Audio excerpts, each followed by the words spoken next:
तमाम मसाले और जो इसमें डलने वाली इंग्रेडिएंट्स थी। अब इसमें थोड़ा सा देसी घी मैं इसमें ऐड करूँ।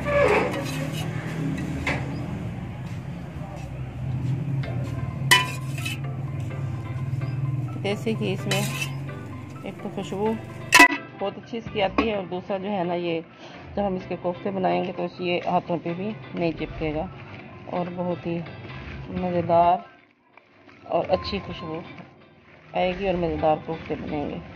हम इसको मिक्स करेंगे अच्छी तरीके से।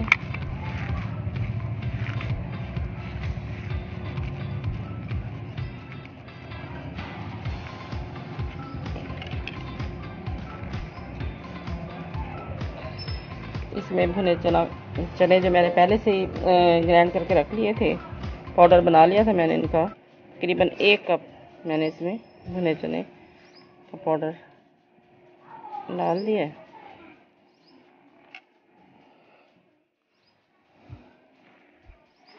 अब इनको अच्छी तरह से मिक्स कर लेंगे। अब हमारा मिक्सर अच्छे से तैयार हो गया, कोफ्ते बनाने के लिए बिल्कुल रेडी है। तमाम मसाले इसमें डाल के मैंने अच्छे तरीके से मिक्स कर लिया है। अब हम इसके कोफ्ते बनाएंगे।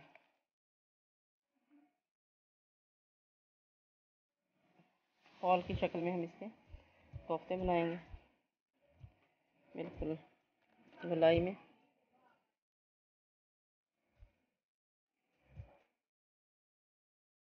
इसी तरह हम तमाम अमेज़े के बारी बारी कोफ्ते बना के रख लेंगे।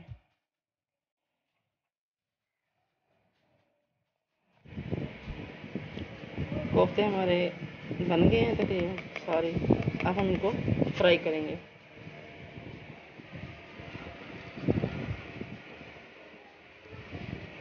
तमाम कोफ्तों को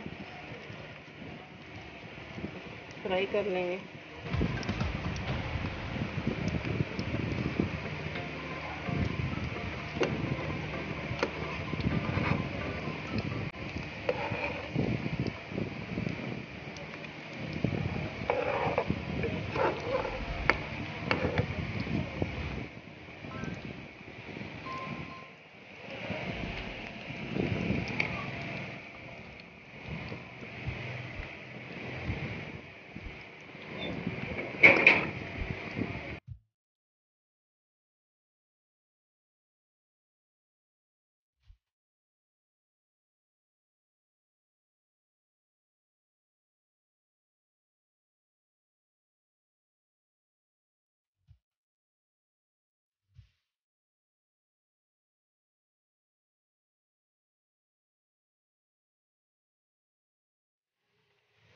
हमारे कोफ्ते फ्राई हो चुके हैं। अब हम इनको प्लेट में निकाल लेंगे।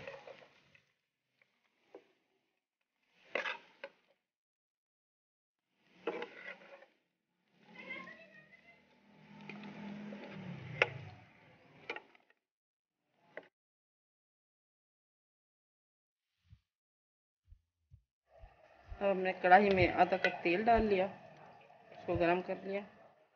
अब हम इसका मसाला बनाएंगे जो हमने कोफ्ते बनाए हैं। तेल गरम हो गया। अब मैं इसमें डालूँगी इलायची, ज़ीरा और काली मिर्च। हल्का सा इसको फ्राई करेंगे।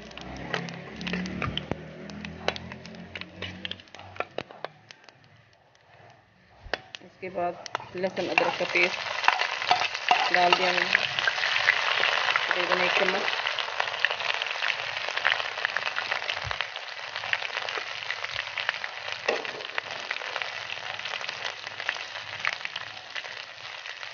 लाइट ब्राउन हो गया।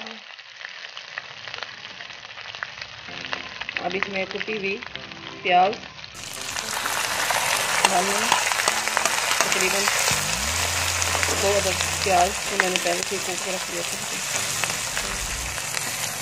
कूटने से जो है ना, मसाला बहुत बारीक हो जाता है और शोरबा बहुत अच्छा बनता है। अब इसको हम ब्राउन कर लेंगे अच्छी तरह से। प्याज हमारे ब्राउन हो जाए। अब हमारे प्याज फ्राई हो चुके हैं। अब हम इसके अंदर हरी मिर्च जो मैंने काट के रखी थी डाल।